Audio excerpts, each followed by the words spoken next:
Tennessee's only primetime news. This is Fox 17 News at 9, your Code Red station. They're sick and tired of quality of life problems. They're sick and tired of gunfire. We begin tonight with Operation Crime and Justice as Metro Police padlock a North Nashville market, charging the owners with selling stolen merchandise. Well, police say the market has been a magnet for crime, generating more than 400 calls about fights, drug use, and other crimes in recent years.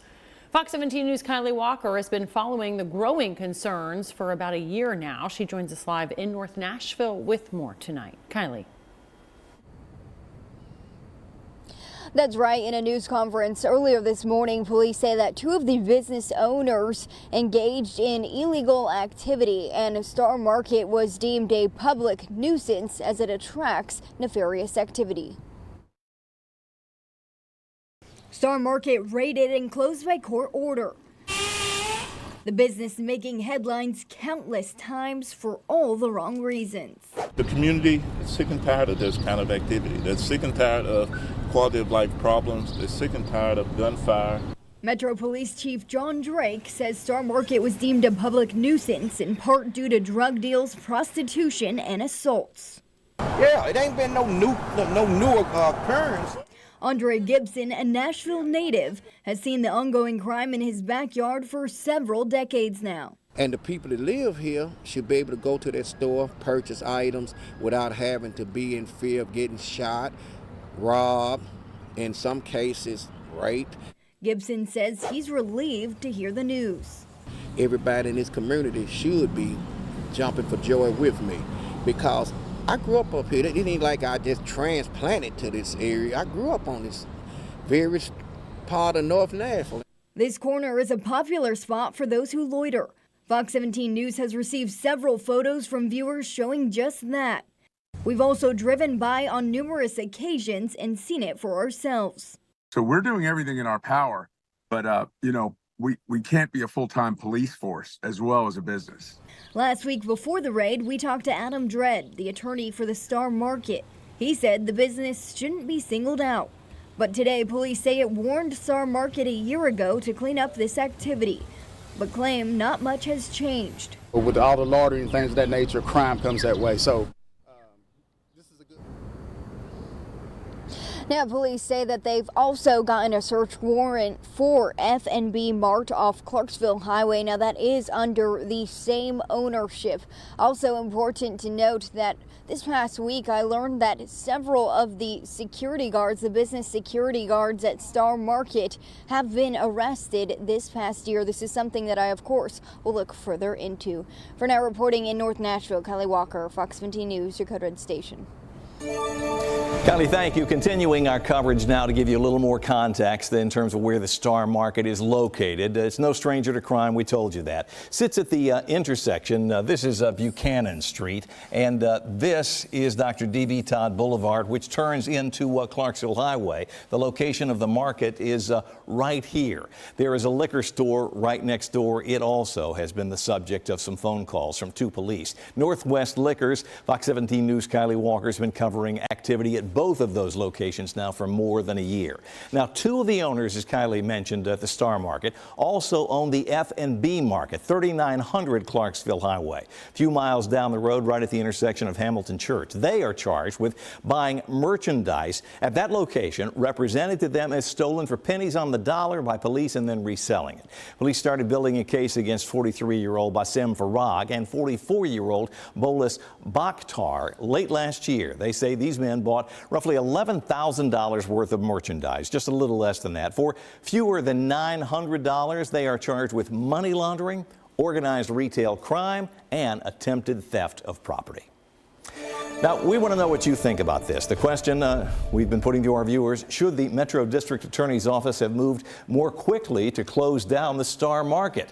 Poll is live right now. To cast your vote, you can scan the QR code you see right there on the right-hand side of your screen. 135 people have weighed in. Vast majority, 88.1%, say yes. We think the DA's office should have moved more quickly. We'll update these numbers again for you tonight on Fox 17 News at 9.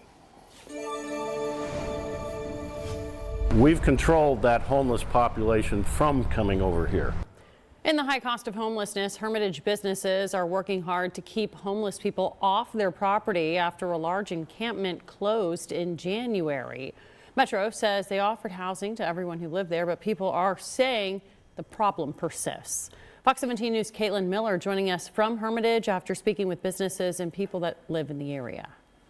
This used to be a big homeless encampment here in Hermitage off Andrew Jackson Parkway. Now, it did close back in January, but people are saying that homelessness is still a major issue in the area and that the city needs to do more. This is the Hermitage Golf Learning Center. The owner, Steven Cisco, has been working here for 23 years, and he walked us through the woods on the property. A couple people that had put tents here, we chased them out. When we were told to clean this up, we cleaned this up right in here. Cisco says the city mandated them to clean up the property and clear people out. He says a lot of the trash from the old encampment made its way down the creek. He showed us an area further down the woods where another person used to live. He cleaned all of his stuff out. He had a dome type thing that was camouflaged. Cisco says this was the only tent they allowed on the property. It was a man who acted as a security guard at night. But now the owner of the property is forcing this person to leave by the weekend. Hermitage resident Chad Bobo says businesses in this area shouldn't have to deal with this. Bobo met us by the old encampment, a block away from the golf range. Just as I was sitting here, there were two more homeless people that just walked by. They are still in this area. Bobo says the city needs to enforce the laws and crack down on petty crime before it receives more state or federal funding. Fox 17 News went to Metro Councilman Jordan Huffman, who represents this area. The city is definitely doing what it can. However, we are currently running out of the federal grant that was given to us a couple of years ago. I know that the Office of Homeless Services is exploring other options for federal grants. Huffman says everyone who lived in this encampment off Andrew Jackson Parkway was offered housing. But he emphasizes the city needs more funding to offer these people mental health and substance abuse services. Reporting from Hermitage, I'm Caitlin Miller, Fox 17 News, your Code Red station. Huffman says that the city needs... Police have identified a 55-year-old man who was struck and killed by a freight train in East Nashville late Saturday night. Now, they are not yet releasing his name because relatives are still being notified. The engineer says the train was doing roughly 30 miles an hour when he sees a person wearing dark-colored clothing lying on the tracks. The train could not stop in time. There were no signs of foul play. Well, parts of the area, or inner viewing area, dealing with flooding this afternoon as the clouds open up, dumping plenty of rain, and it happened pretty fast. Chelsea Mubarak shot this video of flooding near her East Nashville home on Fairview Avenue. She said the water flooded her backyard and under her deck. Gosh, it comes up so fast. Take a look at this, the flooded intersection off Gallatin Road. This is also in East Nashville. You see it covering the roads and lapping up right almost at the porches of houses. Ace Kuntz shot this video, the intersection of Burris and Virginia Avenue. Again, this is also in East Nashville. And right here in Metro Center, we saw gusty winds and heavy rains as that storm rolled through our area. So let's check in with Fox 17 Code Red Chief Meteorologist Katie Morgan to see if we are in the clear tonight. Yeah, tonight. We'll put it that way. It was coming down for a while there. Yeah. It just really, it depends on where you are. I mean, it felt like a hurricane in Florida. It did, didn't it? Yeah. It's going to be one of those things here as we get more into the summer weeks here, closer to the official beginning of summer. This summer pattern is going to set up, and this is what we typically get. So if you're new to the area, buckle up. This is what we get for the summer months here. Most of these are not severe thunderstorms, but it feels like it given the heavy rain and the winds that are coming down, basically straight down from the storm, and then they fan out when they hit the surface. That's what we typically call a microburst, and we can sometimes see that with these storms that we get through the summer months. It's basically the storm collapsing on itself. It's its last effort to push out all of that wind as it reaches the surface. Now, the last 24 hours, this is really, it was in about an hour to an hour and a half time frame. 1 to 2 inches of rain, and one of those was around the East Nashville area, right around Englewood. In fact, had some reports of some trees down as well and some folks without power for a little bit of time. This is a type of storm that we will continue to see for tomorrow and for Wednesday, it looks like. And again, these storms very typical for a summer month. Heavy rain, wind and hail. Most of these, again, not severe. The tornado threat is near zero with these kinds of storms, which is typically why we don't see as many tornadoes in those summer months. It turns more into a heavy rain event for us. Rain showers are light now this evening. We're in the clear as far as any heavy rain goes for the overnight. A different story for folks in Arkansas and Louisiana and Mississippi. That's where all the severe weather is for tonight. We'll talk more about the better chance for showers and storms building in as we head into tomorrow and Wednesday. Coming up in your Fox 17 Code Red forecast. Fox 17 News Farrier Files is sponsored by Bart Durham Injury Law. Well, a Middle Tennessee pastor and master barber just got off the road after an enormous commitment to faith. This is some story. Adam Cutshaw spent roughly 100 days preaching on the streets of every single county in our state, I should say. Fox 17 News' Dennis Ferrier with a story in tonight's Farrier Files. Street preaching is not easy. Not everyone appreciates the effort, but for Adam Cutshaw, it's as natural as following Jesus, the original street preacher. The Cutshaw Classic Barbershop in Tullahoma bustles. It's loud in here. Lots of laughs, lots of stories. Thursday morning when we got up. No strangers. Adam Cutshaw bought this shop 8.5 years ago, and it has been a joy. You know, people, you look good, you feel good, right? So people come in, you try to give them what they want, and they leave happy. And, it seems like a lot of hats you wear, therapist. This is the cheapest therapist, man, like not bad for $20 to get get 30 minutes to either share good things or share burdens. Adam Cutshaw is built for this. Now, he might look like he's built to be a college football player, which he was. And this barbershop, as much as he loves it, is not his calling. His heart is ministry. Cutshaw has been gone from his business for 100 days. His wife and 5 children spent 100 days preaching in all 95 Tennessee counties. Street preaching, which is not like pulpit preaching. In the pulpit, people come to see you. In the street, you're going to see them, and that can be hard. So the love of Christ is what compels me, and it is. It's a battle. It's a battle with the flesh. It's not always in and of itself enjoyable, but we're the church, and we're to go into the world. And there are many who will not darken the door of a church. Maybe their family or friends won't tell them the good news of Jesus, and so how else will they hear? 100 days, so many encounters, so many exchanges, and hard to know who you touched. And he gives us that great promise in his word, that his word doesn't return void. And so he even says in his word that some men water and some men plant, but he gives the increase. And so maybe we're just planting that seed that someone else will water, or maybe today we're watering that someone's grandmother planted 20 years ago. We don't know, but we know God gives the increase, and we trust him with the results. On the last day of his ministry, come to faith in the Lord Jesus Christ. Adam's church family at Grace Community of Manchester came to celebrate the 100-day journey on the steps of the state capitol. A chance to pray and sing and thank God for this amazing opportunity. Now it's back to the barbershop, and while you might think it's a big change, not really. Adam Cutshaw is who he is, whether on a strange street or by his familiar chair. He and his message never change. Well, and you're going to serve somebody, right? So you're going to serve God, or you're going to serve people's opinion, you're going to serve self, you're going to serve Satan, you're going to serve somebody. So why not be a servant of a good king, the Lord Jesus? If you want to see what this looked like, you can go to Facebook and check out TN100. It's a wonderful diary of the Cutshaw's journey on the streets of Tennessee. I'm Dennis Ferrier, Fox 17 News, your Code Red station. Fox 17 News Farrier Files is sponsored by Bart Durham Injury Law. All right, back to the weather now, and from 1 minute to the next almost, you don't know what we're going to get. Yeah, it's going to be feast or famine, it seems like. It just depends on where you are, really. Sunshine, low just a humidity, couple miles extremely difference. crazy. Yeah, it really is. Just a few miles, and And it's a different story here, and that's going to be our pattern for the next few days before we see things dry out going into the weekend. Heavy rain, gusty winds will be the trend that we are seeing with any of these storms that pop up, but they will be hard to really predict where they will pop up.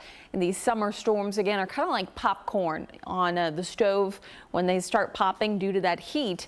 That's kind of like how these storms bubble up, and then they'll begin to grow and drop heavy rain. It's just the timing and exactly where they decide to drop is what makes them a little more difficult. This is a great picture sent in by James Pettis from this afternoon's storms. This was the one over Nashville, and kind of illustrates what I'm talking about here, where underneath the rain shaft, we are getting significant rainfall in a very short amount of time, strong winds, and maybe even some small hail. On either side of this rain shaft, we are not getting anything. And these storms, they don't tend to move very fast, so they impact a very small area and then they peter out, or they just tire out. And that's exactly what we had today, where some places saw upwards to 2 inches of rain in a very short amount of time, and then the storm just dried up. And that's kind of going to be the story for the next few days here, at least for tomorrow and for Wednesday. Very early Thursday morning, I see a stray shower chance, but beyond that, we are looking at some of the best weather that I think we've seen in a while, just given the fact that we have a very big weekend ahead with CMA Fest. This may be the best CMA forecast that I've ever been able to share with you since I started forecasting for CMA Fest, which is this will be the 11th year. So crazy to think that we are looking at very nice weather, which we'll talk about in a little bit. Let's start with tomorrow, though. Pop-up showers and thunderstorms. This is not going to be all day, but the chance for a stray thunderstorm or two will be with us for much of the afternoon. So again, not raining all day, but that chance will be there. So let's walk you through the overnight and into tomorrow morning. Notice that most of us are dry for the morning commute, exception maybe for those out towards the Tennessee River. And then as we get into the later part of the day, this is 12 noon, more showers begin to pop up and sort of spread throughout the area. There will be breaks in between these showers and storms as we head into Tuesday night and early Wednesday morning. You can see a few showers possible. 6 a.m. Wednesday, still cloudy with a few showers around. Better chance for rain, though, will occur as we get into the later part of the day with a little more heat from the afternoon. Future track right now keeping most of those showers away, but I do think we'll continue to at least see a few, especially late afternoon and evening on Wednesday, before that front pushes through by very early Thursday morning. New tonight, Dr. Anthony Fauci was on Capitol Hill today. He's fielding questions from members of Congress on everything from masking to how COVID originated. And it wasn't a normal hearing. Fox 17 News' Matt Galka shows how combative it became. And by the way, you can vote on this issue by scanning the QR code that will appear here shortly on your screen during this story. Dr. Anthony Fauci appearing publicly in front of Congress for the first time since leaving government at the end of 2022. House Republicans put the heat on him right away. This 6-foot rule crippled businesses. It allowed students to stay at home and not learn. Americans suffered. Fauci is both revered and hated for being the face of the U.S.'s coronavirus response. While many Democrats celebrate his guidance through the pandemic that killed more than 1 million Americans, Republicans questioned his office's transparency. The concern is that as the science became available, there wasn't like oh, maybe we should consider the lab leak theory. Oh, maybe we should consider natural immunity. We never heard this messaging coming from you or from anyone else. Chief concerns include the science behind social distancing guidelines and whether or not grant funding from the National Institutes of Health contributed to the development of the virus in a Wuhan, China lab. Fauci dismissed the idea that he suppressed the lab leak theory through grant money. The accusation being circulated that I influenced these scientists to change their minds by bribing them with millions of dollars in grant money is absolutely false and simply preposterous. The most explosive exchange came with Georgia Congresswoman Marjorie Taylor Greene. Where you confess that you made up the COVID rules, including I didn't hear what you 6 feet social distancing and masking of children. I never said I made anything up. Do the American people deserve to be abused like that, Mr. Fauci? because you're not doctor, you're Mr. Fauci in my few minutes. She claims Fauci deserves prison time. All the horrors that this country lived through during COVID, Fauci belongs in prison. He should be tried for mass murder, and he should be tried for crimes against humanity. To Democrats, the hearing brought them no closer to COVID's origins. This hearing demonstrated that he's being held accountable, but they have no evidence he did anything wrong. While he defended the COVID vaccine, Dr. Fauci admitted that messaging may have to be different for future pandemics. He didn't take any questions as he left the hearing. Reporting in Washington, I'm Matt Gelka. Well, during that story, we had a QR code linked up to this poll asking the question, do you think Dr. Anthony Fauci was truthful with the American public during the pandemic? And a lot of people weighing in on this. We've had 920 people voting. Most people say, this is 86.2% of respondents, no, they do not believe that Dr. Fauci was truthful, compared to just 13.8% that think he was. Taking action on the border. I'm Christine Frizell with a look at an expected executive. Furniture. In Operation Crime and Justice, a Middle Tennessee woman is facing criminal charges tonight for putting her month-old baby at risk of death. As Fox 17 News' Karen Aguilar shows us, Metro Police say her 1-month-old daughter overdosed on fentanyl. Police say 34-year-old Frances Gretsch is now in custody. They say her own daughter, a 1-month-old baby girl, was taken from the Hendersonville Hospital right here to the TriStar Centennial Children's Hospital. That's where police say the baby tested positive for fentanyl. Police say Gretsch admitted to doing drugs in a stairwell overnight on Friday. They say the infant overdosed a day later. Police say Gretsch tried to incriminate her friend for the overdose. She told police her friend touched the baby's forehead when she came over for a, quote, girls' night before becoming sick. Because of Gretsch's admitted drug use, being the primary caregiver of the baby and also testing positive for fentanyl, she is charged with aggravated child neglect, according to police. Gretsch's bond is set at $75,000. Reporting in front of the TriStar Centennial Children's Hospital, Karen Aguilar, Fox 17 News, your Code Red station. Well, we're expecting a major announcement tomorrow from President Biden on a big change at the southern border, and it comes as voters have repeatedly said it's an issue that they care about the most, but on which Congress has failed to act. Fox 17 News' Christine Frizell has more. After multiple failed attempts in Congress, the motion is not agreed to, and months of Republicans encouraging to act unilaterally. He opened the border, and he can close the border. President Joe Biden is set to sign an executive order to try to stem the flow of migrants at the border, using Section 212F of the Immigration and Nationality Act, which gives the president authority, when found to be detrimental to the interests of the United States, to suspend the entry of all aliens or any class of aliens as immigrants or non-immigrants. The number of border encounters has decreased lately, but reached a record-breaking 3.2 million in fiscal year 2023, with concerns those allowed to remain in the United States are a threat to safety. The suspect accused in shooting and wounding 2 New York City police officers is a Venezuelan migrant who had been staying at a migrant shelter in the area. And despite writing this letter in December, urging the president to take executive actions to stem the tide of illegal immigration, Speaker of the House Mike Johnson is now changing his tune. It's too little, too late. The only reason he's doing that is because the polls say that it's the biggest issue in America. Former President Donald Trump has leaned in on the issue, recently vowing to launch a mass deportation program using local police and the National Guard if he becomes president again. As Democrats argue, Republicans don't actually want Biden to fix the problem. It is frustrating for me to see individuals playing politics with people's lives and our law enforcement and our security needs. It's time to call it out for what it is. President Biden is expected to face legal challenges to this executive order. Former President Trump issued a similar measure back in 2018, imposing tough new asylum restrictions, and it was blocked by a federal judge. In Washington, I'm Christine Frizell. Things looking a lot better tonight compared to what we had earlier this evening. It just depends again where you were. We did have some heavy rain roll through, and now that has left us. We're going to be looking at a nice night ahead, a mild one, and wouldn't be surprised where we did see some of those heavy rain showers for the early evening hours that we see maybe a spot of fog or two in those locations. A lot of moisture left over. We're going to hang around with this mugginess at least for a few days before we begin to dry out. But things looking much better. I can see from our Metro Center camera, so that's an improvement from what we had this afternoon.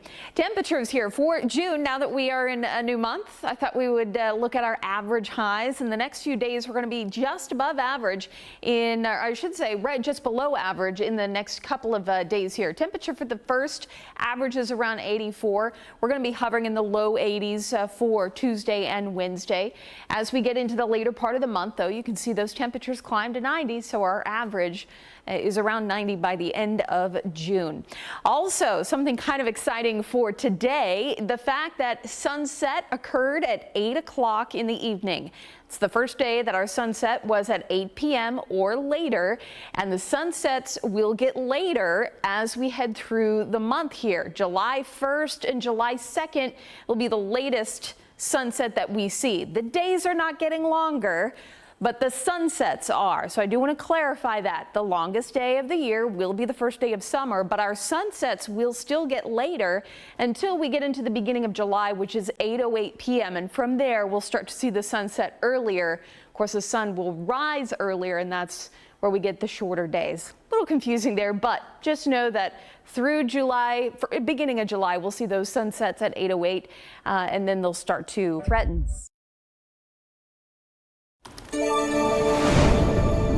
Well, new tonight, voters had the weekend to digest the news that former President Donald Trump was convicted of 34 felonies, but reaction continues to pour in. Everybody's talking about it. The big question now is how this will impact the presidential election. Fox News correspondent Connor Hansen with more tonight from New York. Just days after a jury found him guilty on 34 felony counts, former President Donald Trump returned home to Florida. A crowd of supporters gathered in West Palm Beach to welcome him. A day earlier, he was met by a cheering crowd at a UFC fight in New Jersey. The Trump campaign says it raised more than $50 million in the 24 hours after the conviction. I think the justice system is corrupt. There's a lot of liberal judges, and I think they're going after Trump. I completely know it was a witch hunt from the White House. Complete persecution for our president. While many voters say they had already made up their minds, others call the conviction a wake-up call before November. I think a lot of people that saw what happened and what he's done, now they can make smarter decisions and they can vote more wisely, because we need better leaders in our society with all of the stuff going on. On Capitol Hill, lawmakers on both sides of the aisle were quick to weigh in on the historic conviction. Former President Donald Trump is now a convicted felon.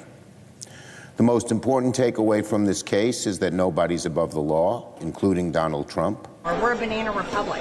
I mean, it literally does not matter, and that's how people feel. This has come to the point where they are going to try to put President Trump in prison with these fake felony charges and convictions. They're absolutely fake. Trump and his legal team say they will appeal the conviction. The former president is attending fundraisers in California later this week. In New York, Connor Hansen, Fox News. Coming up, talking more about the CMA forecast later this week. And judges at risk, why local and state judges are essentially on their own for safety as they become targets for violence. And who weathered the storms tonight, playing in the annual Rock and Jock Celebrity Softball game to kick off the start of CMA Fest. Hey there, I'm Jennifer Waddell from Fox 17 News this morning. Tuesday on our morning show, we'll be giving you up. In tonight's Spotlight on America, a danger to our system of justice. In Maryland, a judge is gunned down in his own driveway by a man that he ruled against in a custody case. As Fox 17 News' Lisa Fletcher shows us, while federal judges have some protection, most local and state judges are on their own. It's become an all too common occurrence. Tonight, the suspect accused of planning to kill Supreme Court Justice Brett Kavanaugh. Judges and their families targeted, attacked. and killed. A Maryland judge was killed in the driveway of his own home on Thursday. A deadly shooting at the home of a federal judge in New Jersey. These threats are real. All too real for federal judge Esther Salas, who in July of 2020 was at home with her husband and son Daniel when the doorbell rang. The next thing I heard were like these mini bombs. Salas ran upstairs to an horrific sight. And that was my son lying perpendicular to the front door, holding his chest. And my husband, who was shot, it was at that time that, we said goodbye to our son. Who put himself in between the shooter and his parents. This was an assassination attempt that was meant for me. And sadly, one of the thousands of acts of violence aimed at judges across America. In 2019, the U.S. Marshals reported 373 threats against America's 2,700 federal judges. By 2022, that number more than tripled to 1,362.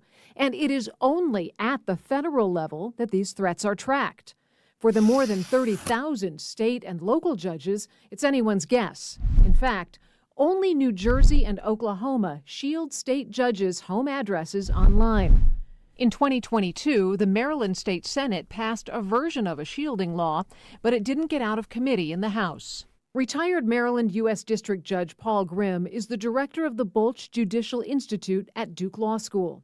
He says in order for the system to function, members of the judiciary must be protected from threats and acts of violence. Our system depends on the rule of law. And right now, he says, we're dangerously close to undermining the very principles that bind our system. If the public no longer has respect and faith in the system and the impartiality of the judges, then it's a very short step to say those kind of people need to be removed from office, and I'm going to take steps in order to do it. We see with Judge Wilkinson and his death that these threats are real. We must be proactive in what we do as a nation to protect judges and to protect our democracy. Salas and her husband got 2 laws passed, one at the federal level to increase protections for federal judges and provide financial incentives for states to increase security measures for state and local judges. The other, Daniel's Law, in their home state of New Jersey, among other things, prohibits the disclosure of judges' addresses on government agency websites. Salas says she hopes other states follow suit. If we don't do something, how in an instant a family's life can be imploded. And we know this not only from my case now, but sadly with Judge Wilkinson's case. For Spotlight on America, I'm Lisa Fletcher. Access to personal information is a theme with these attacks, as you heard. Judge Salas believes it is crucial to shield judges' personal information. She's now pushing for more states to pass laws that will do just that. Well, a burst of weather caused a rain delay in tonight's Folds of Honor Rock and Jock Celebrity Softball game. The annual charity event kicks off CMA week. Fans and celebrities had to wait out the storms tonight at First Horizon Park.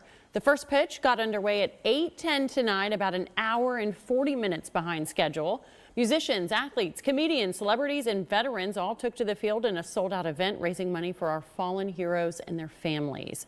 Earlier tonight, our Caitlin Miller caught up with one of the players, singer Chris Lane. He had a leg up on everyone. He actually played baseball in college.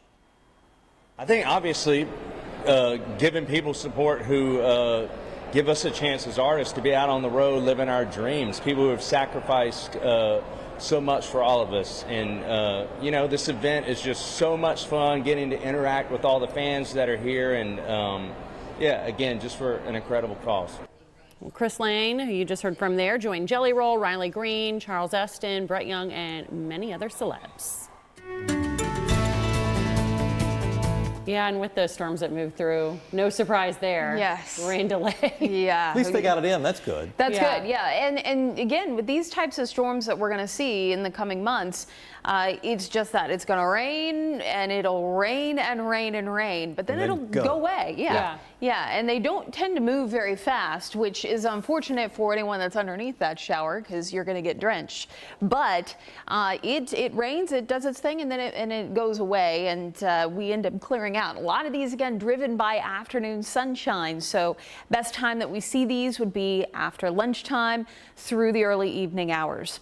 Things are quiet after a soggy evening here on Broadway, and a few folks out and about enjoying the night on this Monday. Tomorrow morning, we'll be looking at a few showers possible for the morning hours, and then more of those showers and storms building in as we head towards the afternoon. It's going to be a mild night. Temperatures only dropping to the upper 60s, and you can see that storm chance begins to climb as we head a little later in the morning. So not the best morning for a jog or a walk. If you really want to, I'd just check your radar on your Fox 17 weather app and go as early as you can before the showers move in. So a lot of these, again, will be popping up throughout the afternoon and tomorrow as well in the morning hours here. This is 7 a.m. As we head into the afternoon, you can see 5 p.m. scattered showers continue to be the story. Front will be arriving from the west as we head towards Wednesday here. So this is Wednesday at 7 a.m. Again, looking at a few showers that'll be possible for us. That continues as we head towards the afternoon as the front moves in. As it does so, behind it, much drier air moving in for us, almost unseasonable for this time of year, I would say, just given the fact that it's looking very comfortable, very pleasant by the end of the week. So here's Thursday morning. I do think our rain chance for Thursday should mainly be in the morning hours, but with this trough moving in by the afternoon, it may spark a stray shower or two, but shouldn't be as robust as what we're seeing for the next couple of days as far as the heavy rain goes. Friday morning, drying out, northwesterly flow in play, and that again is going to bring some pretty comfortable air to the area. So we take a look here, muggy through Tuesday and Wednesday. Thursday, sort of our transition day. We're starting to dry out, and that would be throughout the afternoon. And then into Friday and Saturday, we're looking good, just in time for CMA Fest. Our forecast here, temperatures will be in those 80s, and we are looking quite comfortable with just a few pop-up shower chances that'll be possible as we head through the weekend. So again, a stray thunderstorm through Saturday and Sunday. Other than that, really not looking too bad at all, with highs in the low 80s for both Friday and into Monday next week. Going where the people are.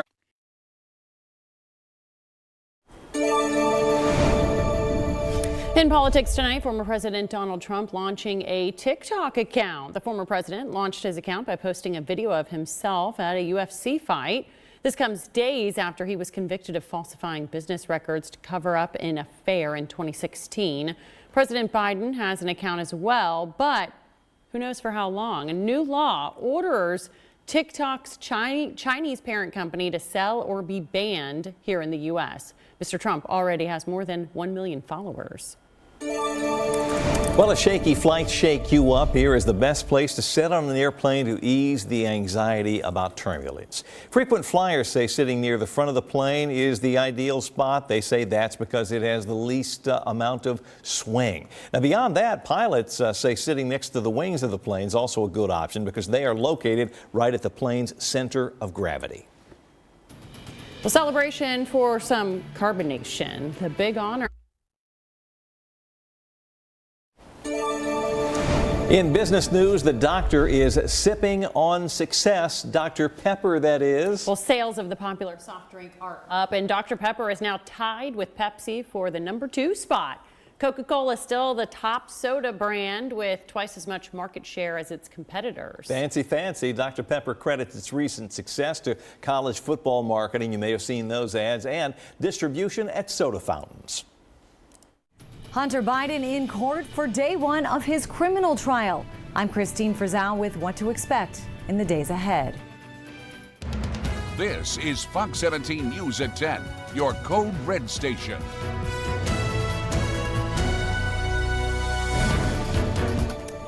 In Operation Crime and Justice, Star Market in North Nashville raided by police and closed by court order, labeled a public nuisance because of ongoing crime, including drug dealing, theft, and assaults. Fox 17 News' Kylie Walker live in North Nashville after reporting about this spot at the intersection of Buchanan Street and D.B. Todd Boulevard for a year now.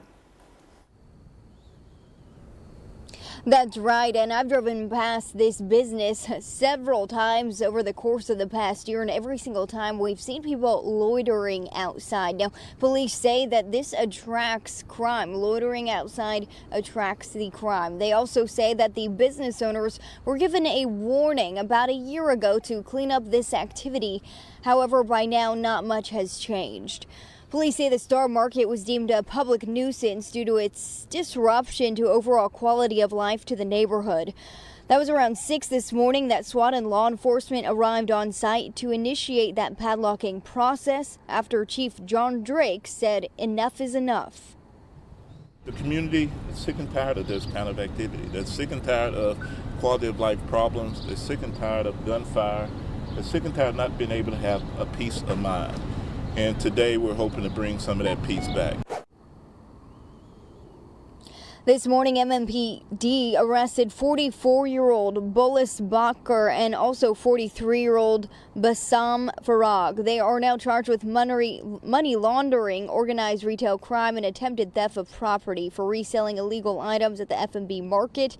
They are the same owners of the Star Market. Now, the market will remain shut down and pending a court hearing that's going to be on Thursday of this week. I still have many questions here and will continue to follow this story and get some of those questions answered as well. For now, reporting in North Nashville, Kylie Walker, Fox 17 News, your Code Red station.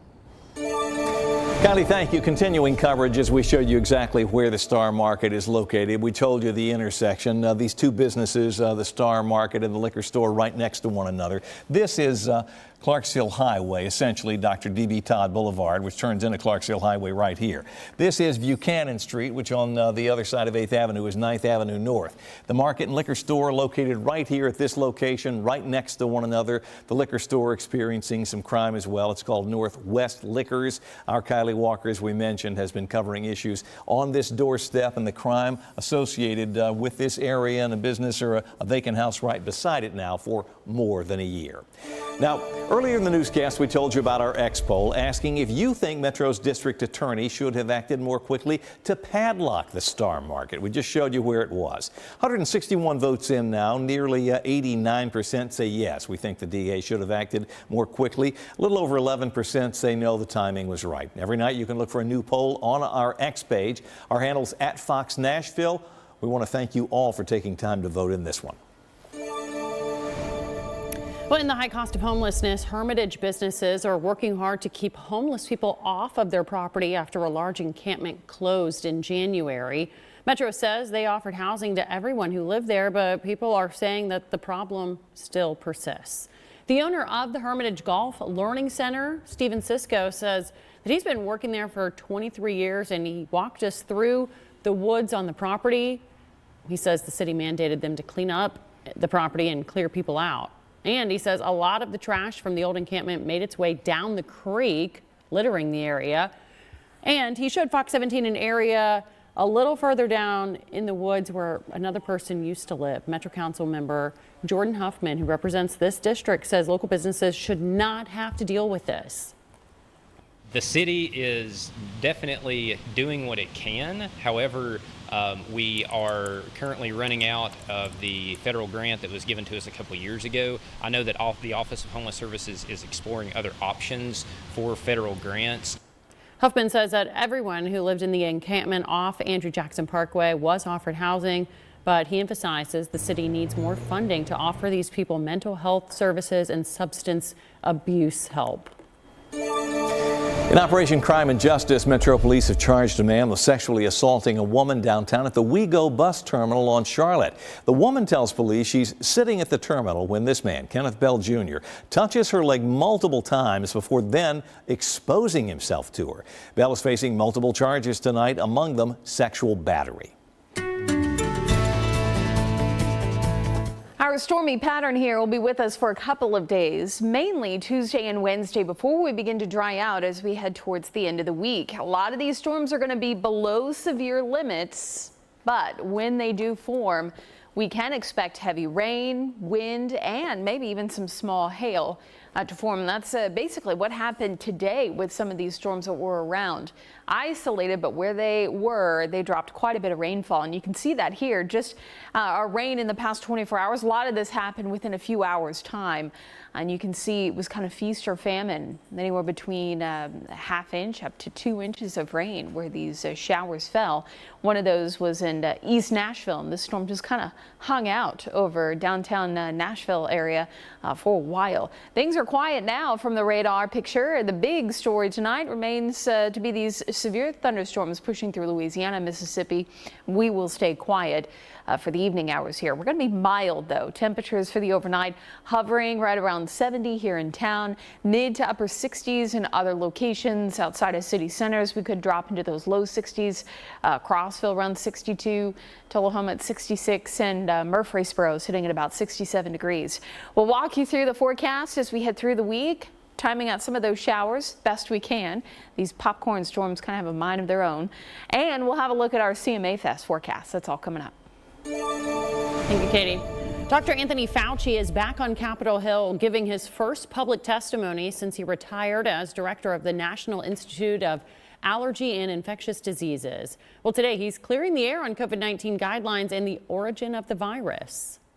It is inconceivable that anyone who reads this email could conclude that I was trying to cover up the possibility of a lab leak. I have always kept an open mind to the different possibilities. House Republicans have long accused the former leading health official of trying to cover up COVID's origin and the National Institutes of Health of funding gain-of-function research. Dr. Fauci denies the claims. Democrats claim that this hearing is just trying to cover up former President Trump's mistakes in the early days of COVID. Republicans say misleading guidelines confused Americans for years to come. Americans do not hate science, but Americans know hypocrisy when they see it.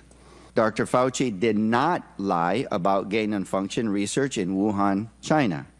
And Dr. Fauci did not orchestrate a campaign to suppress the lab leak theory. Well, lawmakers. Continuing coverage tonight as schools K through college continue to struggle with rising instances of anti-Semitism on campus. Well, Fox 17 News' Kayla Gaskins has the latest on the growing issue across the country. One of New York City's most elite private schools in the spotlight this week for allegations of rampant anti-Semitism. A Jewish mother taking to Instagram, calling the Fieldston School in the Bronx a hotbed of Jewish hate. If there's an incident of anti-Semitism, it needs to be reported. Detailing her son's high school experience that allegedly included her kid being called an ethnic cleanser and colonizer, a teacher giving the middle finger to rabbis at an assembly, and a speaker at the school comparing Jews to Nazis. This institution educates New York's elite, including Paloma Hostin, the daughter of The View co-host Sunny Hostin, who is also making waves with a controversial social media post.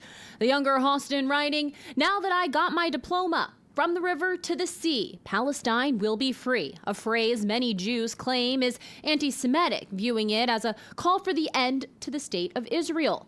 The Daily Mail, reporting a source close to the situation, told them Paloma didn't know what the phrase meant when she posted it. Hey, oh, the occupation has got to go. Meanwhile, after getting slammed from all sides for their response to the Israel-Hamas war, Harvard University announcing they will no longer take positions on hot-button social and political issues. They try to please everyone and they end up pleasing no one. To take a stance on a political issue is to essentially tell folks within the college community that if you dissent from that stance, that, you know, you are misaligned with the mission and the values of the university. Officials with the Foundation for Individual Rights and Expression say they hope other colleges and universities follow Harvard's lead. I'm Kayla Gaskins reporting. In national news, the family of slain U.S. senior airman Roger Fortson pushing to clear his name following the termination of the deputy who shot and killed the 23-year-old. Deputy Eddie Duran was fired Friday from the Okaloosa County, Florida Sheriff's Department for inappropriate use of deadly force. The family believes that the police report still paints Fortson's name in a bad light. Family lawyer Benjamin Crump says the body cam footage shows Roger complying with the deputy's commands even after he was shot. It was while Roger was on the ground dying, he was still trying to comply with the police officer's commands. That's not justice for me. It's so many lies in that report. It's so much left out in that report. Well, Crump and the family are calling on the Florida Department of Law Enforcement to bring criminal charges against Duran, as well as for his credentials and his pension to be revoked. Update now on the Baltimore Bridge disaster as crews are on track to reopen the 700-foot main federal channel just 1 week from today. Over the weekend, they successfully lifted another massive piece of the Francis Scott Key Bridge out of the way. According to the U.S. Army Corps of Engineers, salvage crews lifted a 470-ton steel section of the truss from the channel. That happened on Saturday. You see these pictures from that day there. It was part of the truss that had actually pinned the cargo ship for 7 weeks right in the middle of the channel after it lost power and slammed into the bridge. Hunter Biden. 17.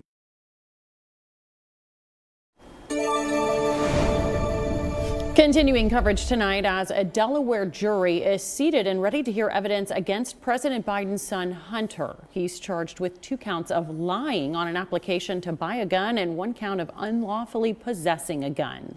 As Fox 17 News' Christine Frizzell reports, this case comes almost a year after Hunter Biden's plea deal in this case fell apart.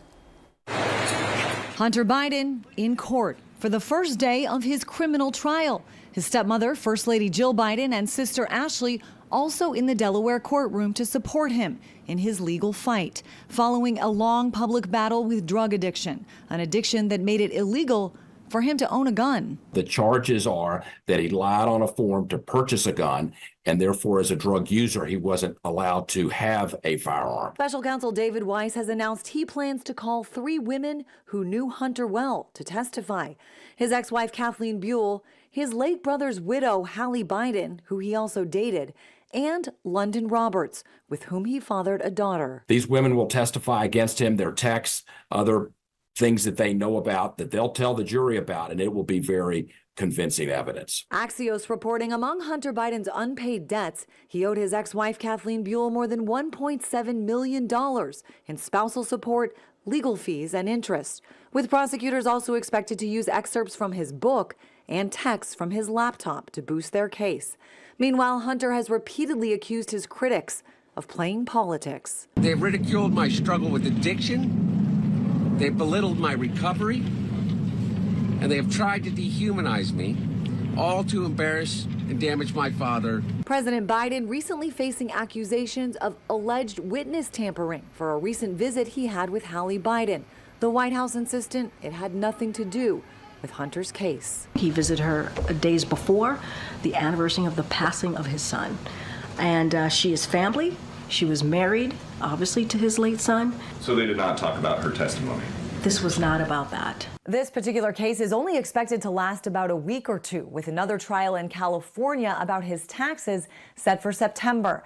Now, Hunter Biden would face the potential of jail time if convicted. Of course, as president, his father would have the power to pardon him. I'm Christine Frizzell reporting. Continuing coverage now as former President Donald Trump says he's okay with serving time in jail or house arrest, but his supporters may not be. This comes just days after Mr. Trump's historic conviction for falsifying business records to hide an alleged affair. Former president maintains he is innocent and spoke with Fox News ahead of his sentencing in July. I'm okay with it. I saw one of my lawyers the other day on television saying, "Oh no, you don't want to do that to the president." I said, you don't beg for anything. You just the way it is. That could happen. I don't know that the public would stand it. I'm not sure the public would stand for it. With a if you tried house arrest or I think it would be tough for the public to take. At a certain point, there's a breaking point. Now, the judge in the hush money trial could sentence Mr. Trump to probation or up to 4 years in state prison on each count with a maximum of 2 decades. Mr. Trump, as we have reported, is appealing the conviction. Katie? Scott, has been a busy afternoon with isolated pockets of showers and storms around again, and that'll be our pattern over the next few days. Depends on where you are, and that'll determine whether or not you see the rain or you don't. We'll continue to at least have that chance around, and I do think by Wednesday especially that we're seeing these showers much more widespread across the area. Summer pattern continues for us at least through Wednesday. All of these will contain heavy rain, gusty winds, even some small hail possible. Most of these though below severe limits. And then we get into the weekend. Right now, CMA Fest looking pretty good. Tuesday and Wednesday will be the highest days that we've got rain chances. If you were out and about today, it feels like the summer, doesn't it? Nice and humid outside, so we have plenty of moisture to work with. That gives these showers a lot of rain to drop when those storms pop up. Then we get into the weekend here, Thursday onward, just a few shower chances possible for us. And again, the weekend looking pretty good. So tomorrow won't be raining all day, but the chance will be there off and on throughout the morning, the afternoon, and into the early evening. Temperatures here around 76 at 10 o'clock. Low 80s will be where we end up for the day, especially with the clouds and the shower chances around. This is tomorrow morning around 7 a.m. Heavy pockets of rain possible, especially around the Tennessee River.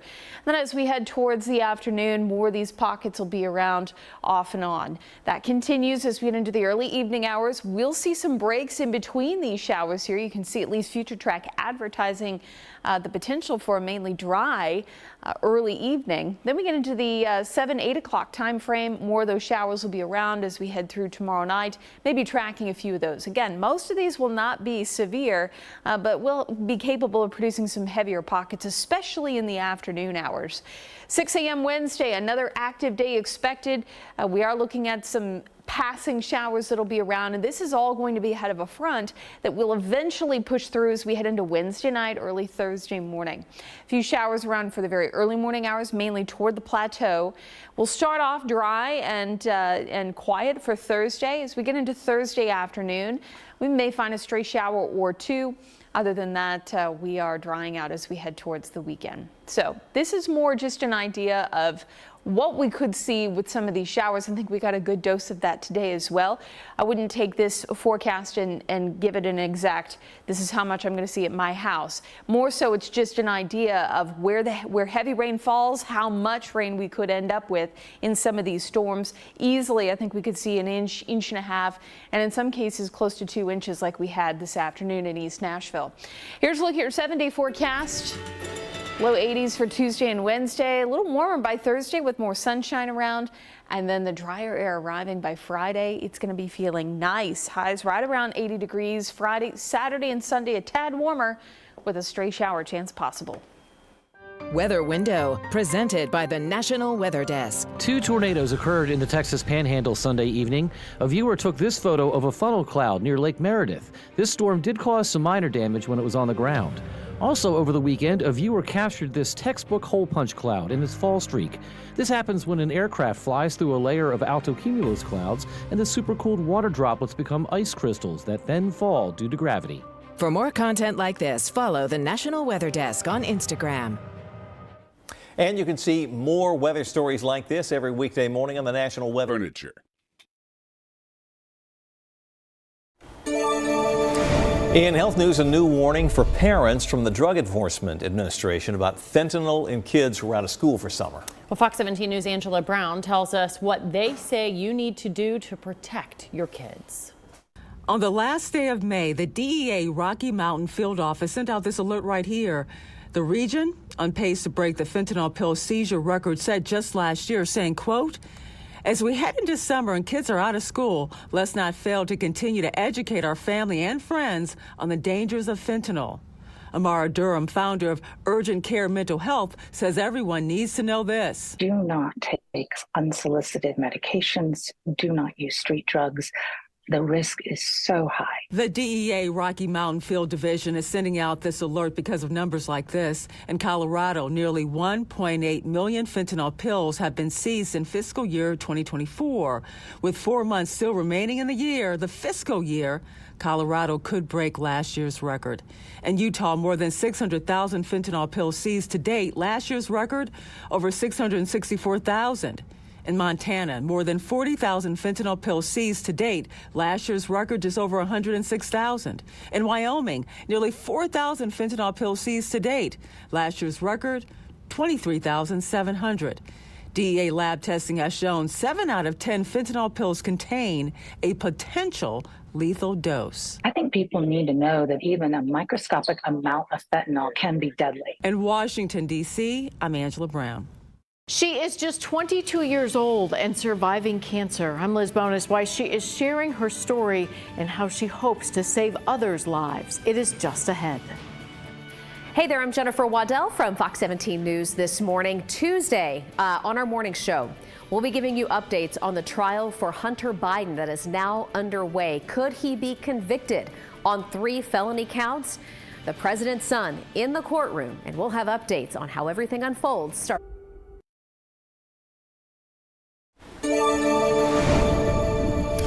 In your health news tonight, June is National Cancer Survivors Month, and a young breast cancer survivor is sharing her story of hope. Now, she tells Fox 17 medical reporter Liz Bonus, if you have something suspicious, going on with your health, get it checked out. Don't wait. Hey there, everybody. This is Gabby Thomas. She was diagnosed with breast cancer this past year at the age of 21. That is long before traditional screening is ever recommended. Well, I found a lump in the shower a while ago, and then I just kind of pushed it off because I didn't expect anything. At the time, Gabby was a busy university student majoring in health science. But finally, last fall, she says during Breast Cancer Awareness Month, I just decided to go get it looked at, and then I had to go through all the biopsy and all of that and find out it actually was cancer. Eventually, Dr. Matthew Kurian became one of Gabby's lead medical oncologists. Probably one of the youngest patients that I've ever had with breast cancer at 22. His approach, unique to Gabby's. The term that we use nowadays in medical oncology is called precision medicine. And I think that nowadays we are trying to analyze people's cancer at a molecular level and trying to understand what makes it tick. By testing Gabby's own tumor DNA, a precise formula of chemotherapy, surgery, and radiation has given Gabby's team full confidence in her personal prescription for a long, healthy future, where then we can treat it and we can control it, we can cure it. Gabby is just about finished with chemo. Next Friday will be my last one. And already, she says, she's planning for that healthy future. I'm actually thinking about doing clinical research for oncology because of it all. Gabby says if even one person hears this story and perhaps finds a lump and has it checked out at an early age, sharing her story